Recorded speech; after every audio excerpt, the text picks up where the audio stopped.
Hey and welcome again to this tutorial of mastering Git and GitHub.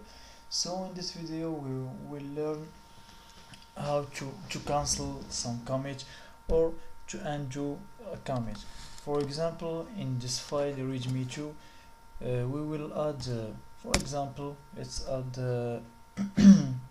some text who will be bucket out. We will save. Now if we use our git status, it will tell us that the readme file 2 has been updated. Yeah, that's what she tells us.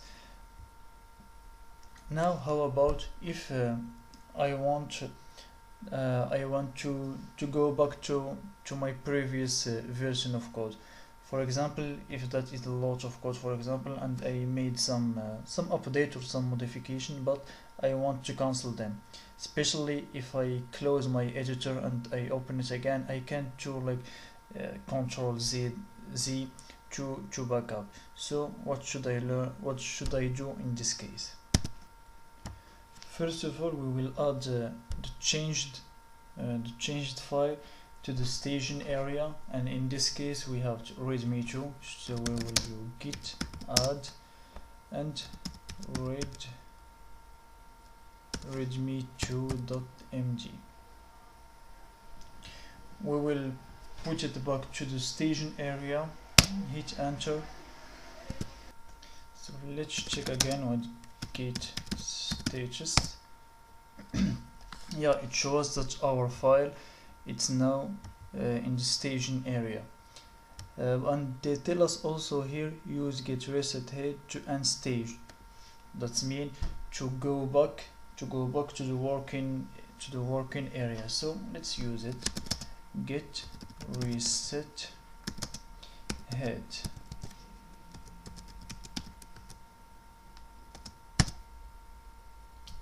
And now we will use it. Now we are in the working area, but as we see, this text is always in here, always in the readme2.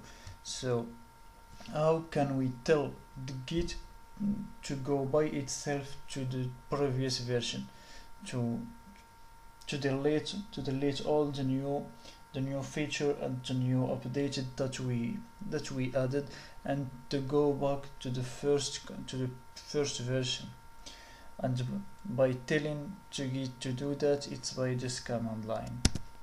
We will execute this command line, git check out -- and the name of the file that we want to tell the git to make it go back to the first version or to the previous version.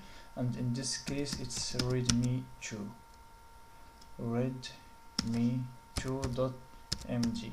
we hit enter, and as we see, this line that we added, that as text will be bucket out, it's automatically removed.